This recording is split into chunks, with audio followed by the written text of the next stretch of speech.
કેમ છો વિદ્યાર્થી મિત્રો? ઈ અભ્યાસના પ્લેટફોર્મ પર આપ સૌનું સ્વાગત છે. ચાલો ટીવાય બીકોમ સેમેસ્ટર 6 બીએ સબ્જેક્ટમાં આગળ વધીશું અને આજનો લોંગ ક્વેશ્ચન જોઈ લઈએ. તો આજનો તમારો સવાલ છે, માલ સામગ્રી સંચાલન એટલે શું? તેનું મહત્વ સમજાવો. માલ સામગ્રી અંકુશ એટલે શું, તેનું મહત્વ આપણે સારી રીતે ડિસ્કસ કરી ગયા છે. જેટલા પણ વિદ્યાર્થી મિત્રોના હજુ લેક્ચર જોવાના બાકી હોય તો કમ્પ્લીટ કરતા જજો, બરાબર? ચાલો, તો અહીંયા આપણને આપ્યું છે કે માલ સામગ્રી સંચાલનની પહેલા તો વ્યાખ્યા આપવાની છે. તો સ્ટુડન્ટ, જ્યારે આપણે માલ સામગ્રી અંકુશનો કોન્સેપ્ટ ક્લિયર કર્યો ને, ત્યારે જ મેં તમને માલ સામગ્રી એટલે શું એવું મેં તમને ત્યાં જણાવ્યું હતું. જેણે વિડિયો લેક્ચર જોયેલો હશે એને અહીંયા માલ સામગ્રીનો અર્થ યાદ આવી ગયો હશે. જે વિદ્યાર્થી મિત્રો પહેલી વાર જોઈ રહ્યા છે, કઈ વાંધો નહીં, તમને પણ હું કહીશ કે ભાઈ માલ સામગ્રી એટલે શું. તો કે માલ સામગ્રી એટલે આપણે કોઈ વસ્તુનું ઉત્પાદન કરતા હોઈએ તો એ ઉત્પાદન કરવા માટે જે મને કાચો માલ જોઈએ એ માલ સામગ્રીમાં આવે. ત્યાર પછી પ્રક્રિયામાં કોઈ રોકાયેલ માલ હોય એ પણ માલ સામગ્રીમાં આવે. અર્ધ તૈયાર માલ હોય એ પણ માલ સામગ્રીમાં આવે. તૈયાર થયેલો માલ હોય એ પણ માલ સામગ્રીમાં આવે. એના છૂટા ભાગો જેમ કે સ્પેર પાર્ટ, સ્ક્રૂ એ બધું હોય તો એ પણ માલ સામગ્રીમાં આવે. ક્લિયર છે અહીંયા માલ સામગ્રી એટલે શું? હવે એ ત્યાં વાત કરેલી આપણે માલ સામગ્રી અંકુશની, અહીંયા વાત કરવાની છે માલ સામગ્રી સંચાલન. કે હું જ્યાં માલ સામગ્રી બોલી ગઈ કે ભાઈ કાચા માલનો સ્ટોક, પ્રક્રિયામાં રોકાયેલ માલનો સ્ટોક, તૈયાર માલનો સ્ટોક, તો આ જેટલા પણ બધા સ્ટોક છે એનું મેનેજમેન્ટ આપણે કરવાનું છે, એનું પ્લાનિંગ કરવાનું છે. પ્લાનિંગ થયા પછી પણ એનું અમલ કરવાનું છે. તો એની વ્યાખ્યા કંઈક આ પ્રમાણે છે કે ભાઈ ઉત્પાદન પ્રક્રિયાના પ્રારંભથી કે જેવું તમે પ્રોડક્શન કરવાનું શરૂ કરો છો ત્યારથી લઈને જ્યારે એનો એન્ડ થશે ત્યાં સુધી તમે જે માલ સામાનનું આયોજન કરો છો એ જ તમારું માલ સામાન સંચાલન. જોઈ લઈએ કે ઉત્પાદન પ્રક્રિયાના પ્રારંભથી અંત સુધી જે માલ સામાન અને સ્ટોક તમને જોઈશે તેનું આયોજન, દોરવણી અને સંકલન કરવાની પ્રક્રિયા એટલે માલ સામગ્રી સંચાલન. બોલો વ્યાખ્યા મળે થાય કે નહીં થાય? સિમ્પલ છે. ઉત્પાદન પ્રક્રિયાના પ્રારંભથી તેના અંત સુધી જે માલ સામાન કે સ્ટોક જોઈએ છે તેનું આયોજન, દોરવણી અને સંકલન કરવાની પ્રક્રિયા. જો મને તો યાદ રહી ગયું, તમને પણ રહી જશે. ચાલો બીજી વ્યાખ્યા જોઈએ કે ભાઈ ઔદ્યોગિક એકમો દ્વારા વપરાતી અને તેના દ્વારા ઉત્પાદન થતી વિવિધ ચીજ વસ્તુઓ વપરાય એ પણ અને એના દ્વારા જે ઉત્પાદિત થાય છે એટલે જે માલ તૈયાર થાય છે એનો પ્રકાર, રકમ, સ્થાન, હેરફેર અને સમય મર્યાદા પર અંકુશ રાખવો તેનું નામ માલ સામાન છે. માલ સામાન સંચાલન એનો મતલબ શું સ્ટુડન્ટ? કે જ્યારે કોઈ પણ ધંધાકીય એકમ હોય તો એ ધંધાકીય એકમમાં કેટલો માલ સામાન જોઈશે, પહેલા તો અંદાજ લગાવવો પડે ને કે કેટલા પ્રમાણમાં માલ સામાન જોઈશે. ચાલો નક્કી કરી દીધું પછી એ માલ સામાન આપણે ક્યાંથી ખરીદીશું, એની રકમ કેટલી, ખરીદી લીધું પછી એને સંગ્રહ ક્યાં કરીશું, સંગ્રહ કરી લીધા બાદ એની આંતરિક હેરફેર કેવી રીતે કરીશું. તો આ બધા પ્રશ્નો આપણે જે વિચારીએ છીએ એ માલ સામગ્રી સંચાલનમાં એના વિચારો થાય. ક્લિયર છે બધાને? ચાલો, તો આ માલ સામગ્રી સંચાલનનો અર્થ થઈ ગયો, એની વ્યાખ્યા થઈ ગઈ. આઈ હોપ તમને યાદ હશે. ચાલો હવે મહત્વ જોઈએ. તો મહત્વમાં તમારે 9 મુદ્દા સ્ટુડન્ટ મોડે કરવાના છે. કેટલા મુદ્દા મોડે કરીશું આપણે? 9. પહેલું છે ઉત્પાદન પડતરના રોકાણની દ્રષ્ટિએ. બીજું છે મૂડી રોકાણની દ્રષ્ટિએ, વેચાણ વૃદ્ધિ માટે, માલ સામગ્રી નિભાવ ખર્ચ, વિરોધ વિના બચત, કાર્યશીલ મૂડીના રોકાણની દ્રષ્ટિએ, ઉત્પાદન અને વેચાણનું સાતત્ય, વ્યવસ્થિત સંગ્રહની દ્રષ્ટિએ અને લાસ્ટ છે સામાજિક ખર્ચની દ્રષ્ટિએ. ચાલો મોડે કરી લઈએ. કયા કયા પહેલા તો તમારે યાદ રાખી લેવાના છે. 5 યાદ રાખીશું, પહેલું, બીજું, છઠ્ઠું, 8મું અને 9મું. કારણ કે બધામાં કોમન શબ્દ કયો છે? દ્રષ્ટિએ. તો કોની કોની દ્રષ્ટિએ? તો કે ઉત્પાદન પડતરના રોકાણની દ્રષ્ટિએ. રોકાણ પરથી યાદ રાખીશું મૂડી રોકાણની દ્રષ્ટિએ. થાય છે ને મોડે? ઉત્પાદન પડતરના રોકાણની દ્રષ્ટિએ, મૂડી રોકાણની દ્રષ્ટિએ, ત્યાર પછી ઉત્પાદન અને કાર્યશીલ મૂડીના રોકાણની દ્રષ્ટિએ. રોકાણ પરથી 3, ફરીથી બોલું છું, ઉત્પાદન પડતરના રોકાણની દ્રષ્ટિએ, મૂડી રોકાણની દ્રષ્ટિએ, કાર્યશીલ મૂડીના રોકાણની દ્રષ્ટિએ. બાકીના બે બાકી રહ્યા વ્યવસ્થિત સંગ્રહની દ્રષ્ટિએ અને સામાજિક ખર્ચની દ્રષ્ટિએ. 5 મુદ્દા મોડે.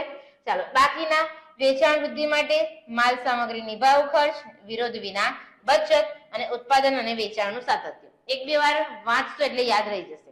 ફરીથી બોલું છું, ઉત્પાદન પડતરના રોકાણની દ્રષ્ટિએ, મૂડી રોકાણની દ્રષ્ટિએ, કાર્યશીલ મૂડીના રોકાણની દ્રષ્ટિએ. થઈ ગયું? અને લાસ્ટ 2 કયા હતા? વ્યવસ્થિત સંગ્રહની દ્રષ્ટિએ અને સામાજિક ખર્ચની દ્રષ્ટિએ. ચાલો હવે જે 4 બાકી રહ્યા એ બોલી જઈએ કે એક તો માલ સામગ્રી નિભાવ ખર્ચ, વિરોધ વિના બચત, આગળ ઉત્પાદન અને વેચાણનું સાતત્ય અને વેચાણ વૃદ્ધિ માટે થઈ ગયું. ચાલો હવે અંદર એનો કન્ટેન્ટ સમજતા જઈએ. જેની પાસે બુક નહીં હોય હજુ પણ કહું છું સ્ક્રીનશોટ લેતા જજો. ચાલો પહેલા જોઈએ કે ઉત્પાદન પડતરના રોકાણની દ્રષ્ટિએ. તો સ્ટુડન્ટ આ બાજુ ધ્યાન આપો. જ્યારે પણ આપણે કોઈ પણ વસ્તુનું ઉત્પાદન કરી રહ્યા હોય છે ત્યારે ઉત્પાદન કરીને પછી એની કોસ્ટ નક્કી થાય. તો એ જે કોસ્ટ નક્કી થાય છે એમાં માલ સામગ્રી ખૂબ જ મહત્વનો ભાગ ભજવે. માલ સામગ્રી મજૂરી બધું જ આવે, પણ આ જે કોસ્ટ વેરી થાય છે ને એમાં કોઈ મહત્વનું પરિબળ હોય તો એ માલ સામાન. કોણ હોય છે? માલ સામાન. તો જોઈએ કે કુલ ઉત્પાદન પડતરમાં સરેરાશ જોજો, સરેરાશ 60 થી 65% પડતર કોની હોય છે? તો કે વધારામાં વધારે પડતર હોય છે માલ સામગ્રીની. હું અંડરલાઈન કરતી જાઉં છું. કોની હોય છે? માલ સામગ્રીની. ડાયરેક્ટોરેટ ઓફ સ્ટેટિસ્ટિક્સ દ્વારા થયેલા સર્વે મુજબ ભારતમાં કુલ પડતરના 64% માલ સામગ્રી ખર્ચ અને 36% મજૂરી, પગાર, સિરોપરી ખર્ચ વગેરેના હોય છે. એટલે બંનેમાં તમે જોઈ શકો છો સૌથી વધારે કોણ હોય છે? માલ સામગ્રી. આમ કુલ ઉત્પાદન પડતર અંકુશના એક ભાગ તરીકે આ જે માલ સામગ્રી સંચાલન છે એ ઘણું મહત્વનું છે કે ભાઈ તમારે માલ સામગ્રી સંચાલન પર અંકુશ રાખવો હોય, બરાબર, તો તમે કોના પર અંકુશ સીધો રાખી શકો? તો કે ઉત્પાદન પડતર પર. કેમ ઉત્પાદન પડતર પર? કારણ કે એમાં સૌથી વધારે ફાળો તો માલ સામાનનો છે. જો આપણે માલ સામાનનો જ અંકુશમાં રાખીશું તો કોસ્ટ પણ આપણી નીચી જશે. ખ્યાલ આવે છે? ચાલો બીજો મુદ્દો જોઈએ મૂડીરોકાણની દ્રષ્ટિએ કે ધંધા ઉદ્યોગની કુલ મૂડીમાં 60 થી 70% સુધીનું મૂડીરોકાણ શામાં થાય છે? મેં તમને કીધું એ પ્રમાણે કોસ્ટમાં સૌથી વધારે પ્રમાણ માલ સામગ્રીનું હોય છે. તો મૂડીરોકાણ પર સૌથી વધારે આપણે શામાં કરીએ છીએ? માલ સામગ્રીમાં. જો આપણે આ માલ સામગ્રી ખરીદી કરવામાં, માલ સામગ્રી પાછળ મૂડી રોકવામાં કરકસર કરીશું તો કુલ ખર્ચમાં પણ અસરકારક ઘટાડો થશે. આ મૂડી રોકાણના એક મહત્વના ભાગ તરીકે માલ સામગ્રી સંચાલન અનિવાર્ય છે કે તમે માલ સામગ્રીની ખરીદી કરતી વખતે જો કરકસર કરશો, જો એક વસ્તુ સિમ્પલ છે કે આપણી કોઈ વસ્તુ છે એ વસ્તુની કોસ્ટ જેટલી નીચી હશે એટલો નફો આપણને સારો થશે. માની લો કે વસ્તુ બનાવવી છે મારે કોઈ, તે વસ્તુ હું બનાવું છું, મને કેટલા રૂપિયાનો ખર્ચ થાય છે? તો કે ભાઈ 100 રૂપિયાનો ખર્ચ થાય છે. આટલી મારી કોસ્ટ છે. હવે હું એને વેચીશ કેટલામાં? 120 રૂપિયા. મારો પ્રોફિટ કેટલો? 20. પણ હું આ માલ સામગ્રીમાં કરકસર કરું છું, એના પર અંકુશ રાખું છું, તો મને જે માલ સામગ્રીની મારી જે કોસ્ટ પડે છે વસ્તુ બનાવ્યા પછી એ 100 ની જગ્યાએ હવે થઈ ગઈ 70 રૂપિયા અને હું એને વેચું છું 120 રૂપિયા. તો બોલો નફો સારો એવો કહેવાય કે નહીં કહેવાય? તો કે કહેવાય. એટલે કહેવામાં આવે કે કોઈ પણ વસ્તુ બનાવવી હોય તેમાં સૌથી વધારે ફાળો માલ સામગ્રીનો હોય અને તમે માલ સામગ્રી પર જેટલો અંકુશ રાખશો એટલી તમને નફો મળશે. ચાલો આગળ વધીએ વેચાણ વૃદ્ધિ માટે કે તૈયાર માલની ગુણવત્તા સુધારી વેચાણ વધારવા માટે માલ સામગ્રી સંચાલન મહત્વનું હથિયાર પુરવાર થાય છે. માલ સામગ્રી ખર્ચમાં થયેલ બચત નફામાં સીધો જ વધારો કરે છે, જ્યારે વેચાણ પ્રયત્નોમાં કરેલો વધારો નફા વૃદ્ધિમાં અંશતઃ ફાળો આપે છે. તેથી પેઢીની નફાકારકતા વધારવામાં પણ માલ સામગ્રી સંચાલન મહત્વનું છે. બરાબર, અહીંયા આ જે આપણે 4 લાઈન વાંચી ગયા ને એમાં મહત્વની કોઈ લાઈન હોય તો આ તમારે મોડે કરવાની છે અને પછી હું તમને સમજાવું એ રીતે તમારે લખી દેવાનું છે. શું મોડે કરવાનું છે? કે પેઢીની નફાકારકતા વધારવામાં માલ સામગ્રી સંચાલનનો ફાળો ખૂબ જ મહત્વનો છે. ફરીથી આ એક્ઝામ્પલ પર લઈ જાઓ કે ભાઈ તમે માલ સામગ્રી પર અંકુશ રાખશો, એનો ખર્ચ ઘટાડશો તો તમારી કોસ્ટ નીચી જશે અને તમારી કોસ્ટ જેટલી સારી હશે તમને એટલો નફો સારો થશે. બરાબર, તો આપણે આ માલ સામગ્રીના આધારે નફો વધાર્યો. બીજી બાજુ કઈ કે એકવાર વસ્તુ બની ગઈ પછી આપણે શું કરીશું? એનું માર્કેટિંગ કરીશું, વેચાણ વધારવા માટેના અલગ અલગ પ્રયાસો કરીશું. તો સ્ટુડન્ટ બંને કમ્પેરિઝન કરે છે કે અહીંયા કોની વાત કરી? તો કે અહીંયા વાત કરી પડતર દ્વારા નફો વધારવાની અને અહીંયા કોની વાત કરે છે? વેચાણ પ્રયત્નો દ્વારા નફો વધારવાની વાત કરે છે. તો સ્ટુડન્ટ આપણે જે માર્કેટિંગ કરીને નફો કમાઈશું એના કરતા પડતર દ્વારા જે નફો કમાઈએ છીએ એ સારું કહેવાય અને તમને વધારે બેનિફિટ પણ અપાવે. આટલું તમારે લખવાનું છે. પહેલી લાઈન કઈ લખવાની?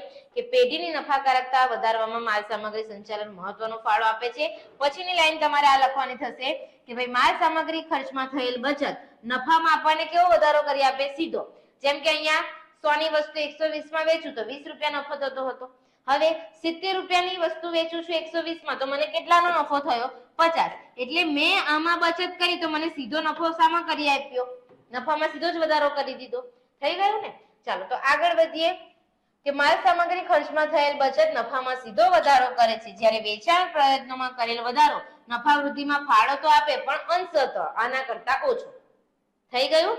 ચાલો આગળ વધીએ માલ સામગ્રી નિભાવ ખર્ચ કે એક અંદાજ પ્રમાણે માલ સામગ્રી નિભાવ ખર્ચ પડતરના 15 થી 20% જેટલો થાય છે. માલ સામગ્રી નિભાવ ખર્ચ કેટલો થાય? 15 થી 20% જેટલો. આ નિભાવ ખર્ચમાં શું આવે? તો કે વહન ખર્ચ પણ આવી જાય, વ્યાજ ખર્ચ પણ આવી જાય, હેરફેર ખર્ચ પણ આવી જાય, વીમા પ્રીમિયમ પણ આવી જાય, માલ સામગ્રી બગાડ ખર્ચ પણ આવી જાય. આ બધા માલ સામગ્રી નિભાવ ખર્ચમાં આવે. હવે જો આપણે આ માલ સામગ્રી નિભાવ ખર્ચ જે કાર્ય છે એનું એ જ આપણે અસરકારક બનાવી દઈશું તો માલ સામગ્રી સંચાલન માટે તે મહત્વનું અંગ બની રહેશે. બરાબર? એટલે માલ સામગ્રી નિભાવ ખર્ચનું જે કાર્ય છે એ આપણે અસરકારક રીતે કરીશું તો માલ સામગ્રી સંચાલનમાં એનો ફાળો વધારે રહેશે. હવે જોઈએ વિરોધ વિના બચત.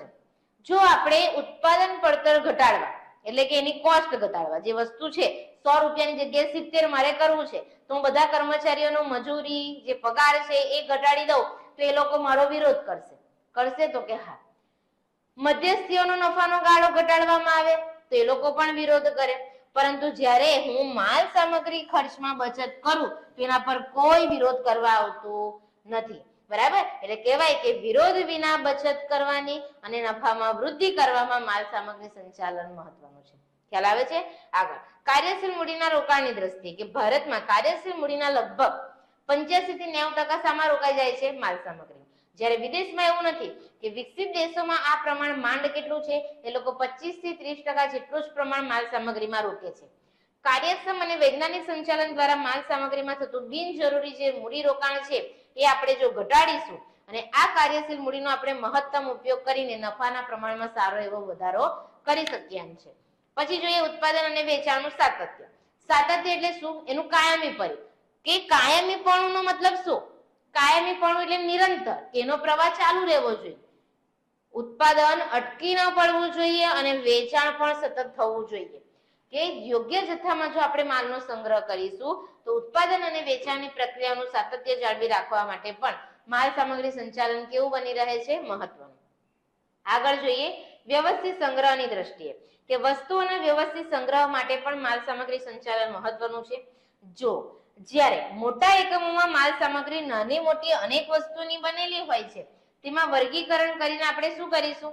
જેટલી વસ્તુઓની બનેલી છે એના અલગ અલગ વર્ગીકરણ કરીને કોડ નંબર આપી દઈશું કે આનો કોડ નંબર 1, 2, 3, 4. તો 1 નંબરની વસ્તુ 1 નંબરમાં, 2 નંબરની વસ્તુ 2 નંબરમાં, 3 નંબરની વસ્તુ 3 નંબરમાં. એવી રીતે વ્યવસ્થિત સંગ્રહ કરીશું તો જ્યારે જે વિભાગને જોઈએ ત્યારે તે વસ્તુ વિના વિલંબે સમયસર આપણે ત્યાં પહોંચાડી શકીએ છીએ. એટલે વ્યવસ્થિત સંગ્રહ કરવામાં પણ કોનો ફાળો છે?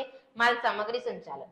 આગળ સામાજિક ખર્ચની દ્રષ્ટિએ કે એકમ દ્વારા જો માલ સામગ્રી ઊંચી કિંમતે ખરીદવામાં આવે, જે કાચો માલ સામાન છે એ જ આપણે ઊંચી કિંમતે ખરીદીશું, તેના નિભાવ ખર્ચમાં પણ વધારો થાય અથવા તો જો ગુણવત્તા બગડે તો તેના પરિણામે ખર્ચમાં જે વધારો થાય તેનો બોજો કોના સિરે આવે? ગ્રાહકોના સિરે આવે. મેમ કઈ સમજ પડી નહીં? સમજો આ તમને છે અત્યારે મેં એક્ઝામ્પલ આપ્યું, બરાબર? કે 100 ની કોસ્ટ મેં 70 કરી નાખી, પણ માની લો કે કોઈ કારણોસર મારો માલ સામગ્રી જે છે એ મેં વધારે ભાવે ખરીદી એટલે કાચો માલ છે એના ભાવ વધી ગયા, નિભાવ ખર્ચ, એનું વહન ખર્ચ છે, વીમા ખર્ચ છે, વ્યાજ ખર્ચ છે, એ બધું પણ વધી ગયું. બરાબર? તો શું થશે? તો કે આ 100 રૂપિયાની જે કોસ્ટ મને વસ્તુ બનાવવા માટે પડતી હતી એ હવે મને કેટલા રૂપિયામાં પડશે?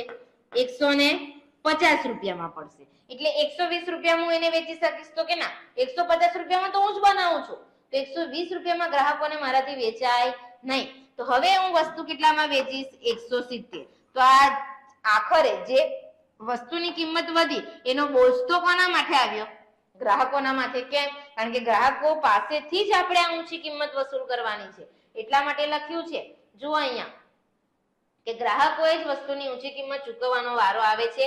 આમ સમાજના ગ્રાહકોને આવું સંચાલન, બિનકાર્યક્ષમ સંચાલન અહિતકર સાબિત થાય છે, એમના માટે અયોગ્ય સાબિત થાય છે, જે છેવટે ઊંચા સામાજિક ખર્ચમાં પરિણમે છે. બોલો, માલ સામગ્રી સંચાલનનું મહત્વ બધાને ક્લિયર થયું? બરાબર. આટલા 9 મુદ્દા અને 9 મુદ્દાની અંદરની વિગતો સરસ મજાની છે.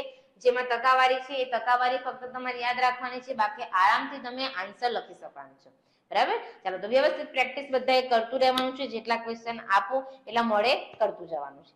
ચાલો તો આજનો વિડીયો લેક્ચર અહીંયા જ કમ્પ્લીટ કરું છું. Thank you.